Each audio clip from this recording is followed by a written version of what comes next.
It's a very easy question and very easy answer. The sound was alarm sound on my smartphone.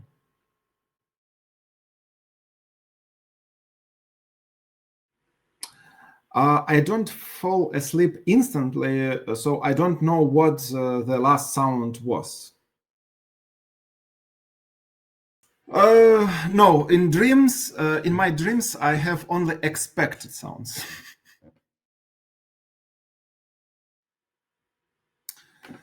The loudest sound for me are always in my brain because when I compose music, and today I composed music for KNM, the sound I imagine are quite loud and quite important for me.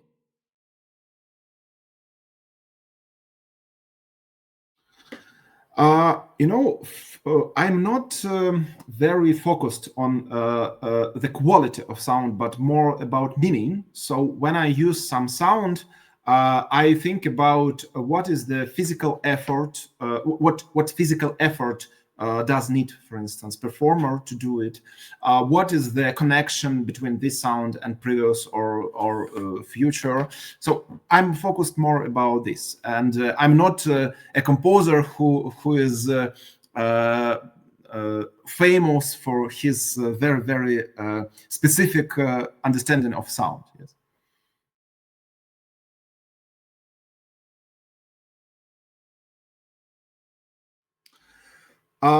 I'm very urban person, extremely urban person. I was born in a big city. I live in big city, and I feel myself comfortable in big cities. When I am on small, when I'm in small city, I feel myself uncomfortable. So for me, this, for instance, sound of natural environment or sounds of sea waves or something like this, they are for me more like a service for urban tourists, but not like a desirable environment to which I would like to escape from a noisy and dirty city.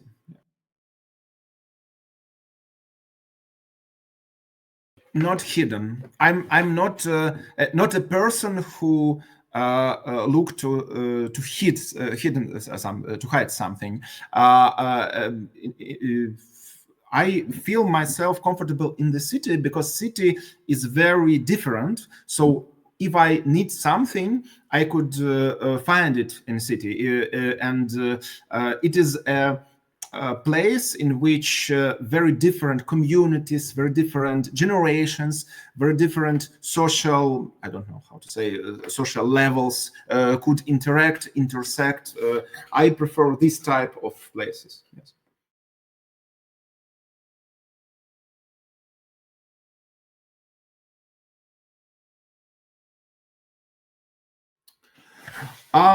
The simple answer is that sometimes I solve this problem offline, sometimes online. Offline, I have colleagues like musicians, designers, artists, filmmakers, dance performers, and others with whom I meet to create joint works. But online, it's the same. I feel very comfortable online. I have close friends with whom we have never been even in the same city, even in the same country. I love communication, and the internet helps me communicate even with people who are geographically far from me.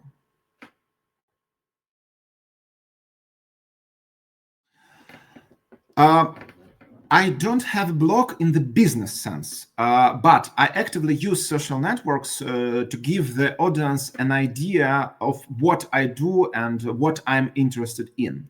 I do this in different forms or in different styles. In some social networks, I create some specific and very strange character out of myself. But in other social networks, for instance, text ones, on the contrary, I'm more strict and even bureaucratic.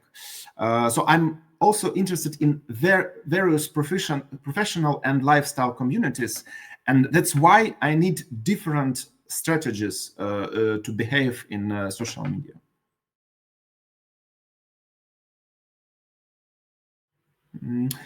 Very simple. When I was quite young, like 6, 7, maybe 8 years old, my parents just took me to a children's music school. I don't know how it's called in Germany, but in our country it's like children's music school, to study piano and in the same time composition at all. They did, I mean parents did this based on my natural musical abilities, not on my deeply mindful desire. And I do not remember any specific feelings about this event, but I remember funny moments related to the fact that I did not understand and accept formal rules well. For instance, like social rituals in communication with teachers, or in behavior on the stage, or in convention, what music or the performance of classical music should be like.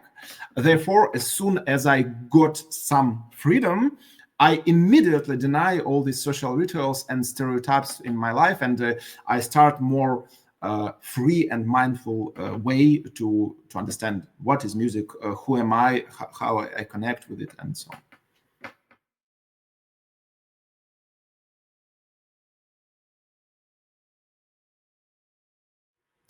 Yes. So I will talk about 4 stages. The first stage was when I mimicked contemporary classical music, like at some fashionable festivals in France, Germany, or Austria.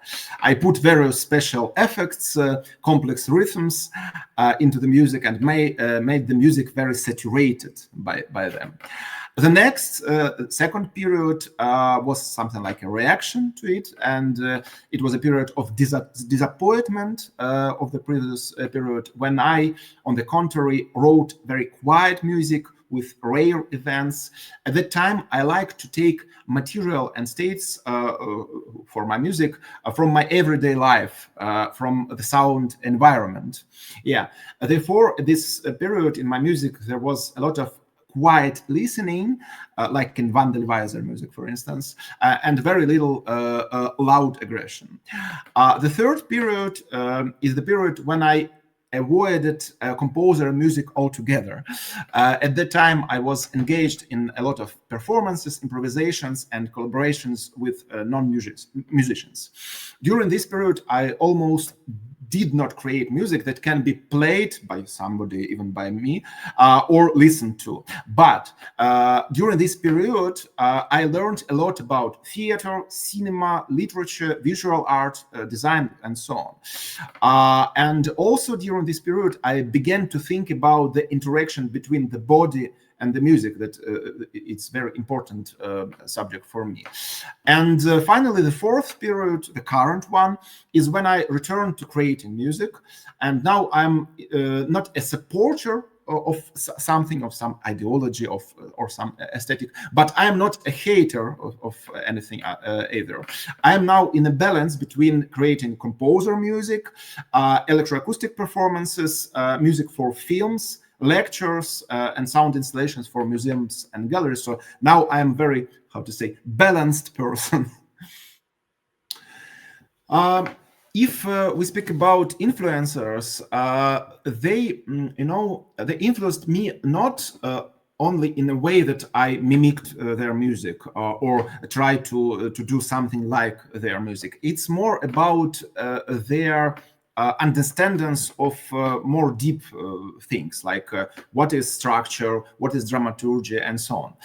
But if you are interested in concrete names, I could tell it. So in music, I was influenced by composers who created adventure structures, like Polish composer Paweł Szymanski, or by composers who create music like uncanny valley between normal and difficult music, like Czech composer Martin Smolka.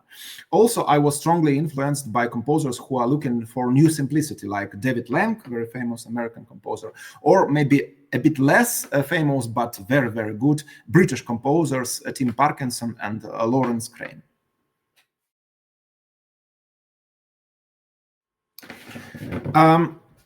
First of all, a big influence for me is that I trained like a classical pianist, so I could not just, put it from my head and get it somehow away. So, but I try and I tried it maybe from my early career years, from when I was 20 or something like this.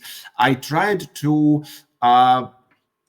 switch to another perspective, how music could be felt, or how music could live. So I tried to go away from only piano thinking, and more think about how music could be felt by breathing, like wind instruments or vocal, or how music could be felt or understood by manipulating electronic instruments, something like modular synthesizer or something like this. So I should say that a very big and important task for each composer, maybe not for each, but for me it was, is to overcome being how to say, a servant of your natural or your instruments you was taught in your childhood. But if we're speaking about nowadays, I create musical material very quickly. In contrary, most of my time I spend on creating the structure and the details that allow music to balance the tension. I maybe spend, I don't know, 99% of time on this. I often use the piano to listen to harmony or counterpoint, but most of my music I can play in my head. So it's a reason why in my music there are not a lot of layers, like in, I don't know, like in Thomas Tallis canon for 36 voices. I could not create this canon in my brain, so my music is often not a very content not a very big amount of layers. So if I feel some difficult task, mostly about the structure aspect, I can fight with it for a long time, and in the background I think about it while walking, sleeping, eating, and even during having sex. When I write music, maybe you can watch it. Yeah, I use paper, pencil, and eraser, like a normal normal composer. Yeah, but most of the details and most of the complex problems arrives when I type the notes into the computer, because in this perspective I become to understand a lot of small tensions, and I start very hard fight with it with them. Yeah.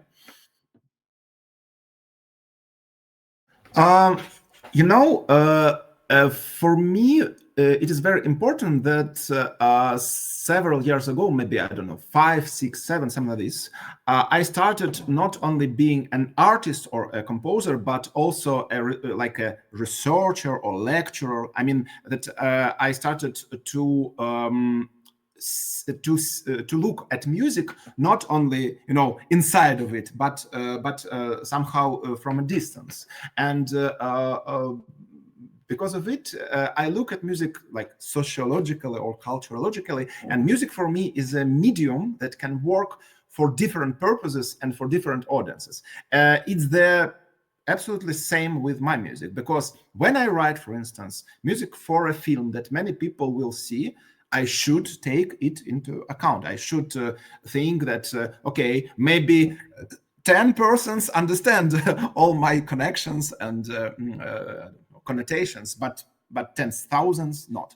So, but if I write for contemporary classical music for performance in concerts, like for you, for KNM, I write it with the idea that only those people who have a special interest in it listen to such music. But and it is very important, but the core of my communication and my audience in last, I don't know, 5, 6, 7 years is not musicians, or at least not classical musicians.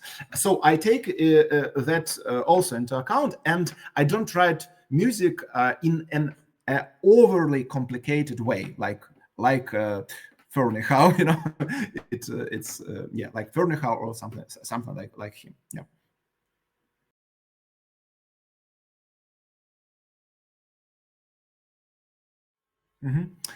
Firstly, I will start my answer with the point that when I studied at school, when I studied in high school and so on, nobody told me about that music and body are somehow connected.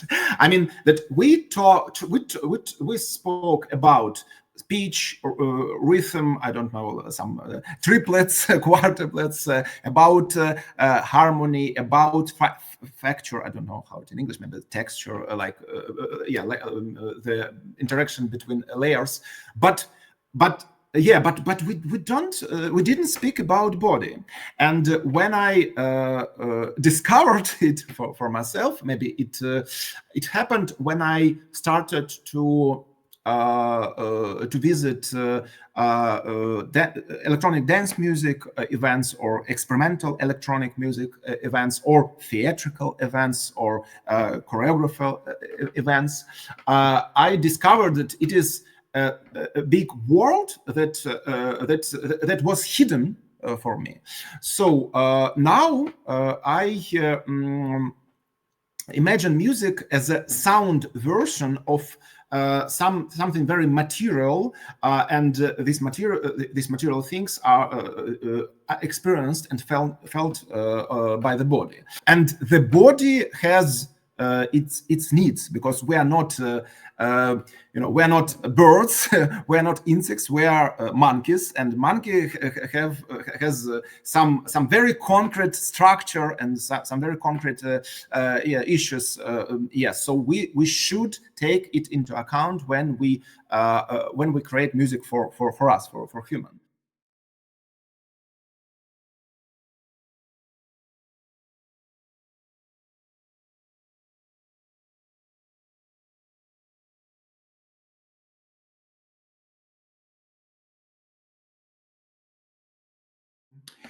First of all, I attend psychotherapy and engage in regular intellectual reflection, both on my own and with my friends. I could not live without this, means or tools.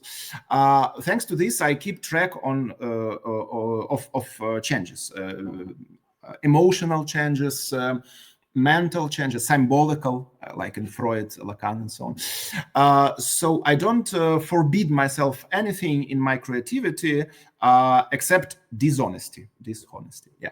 I ask myself what I want right now, and I do it. If I could not do it in music that I, for instance, write to film, or music that somebody commits me. So I do it in like independent music that I do by my own desire for some business, without big money. But at the same time, I live in the real world, and I understand that overly radical or specific desires risk not being realized. For instance, one of my friends, colleagues, composer, he wrote once a piece for 80 tubas. Tuba? 80. Yeah. 80, not 18, 80. Yeah, welcome. Yeah. So I'm not that type of composers, that type of persons.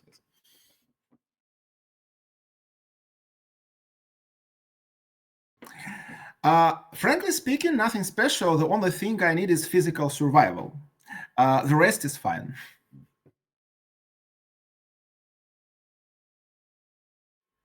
Utopia to some one person is dystopia for somebody else.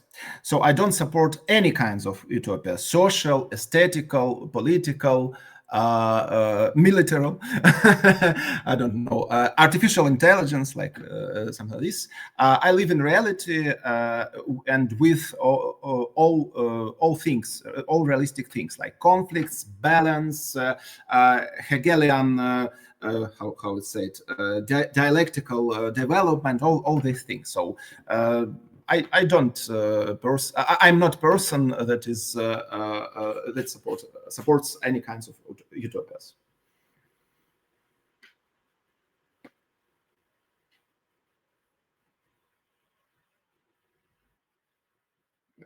Thank you.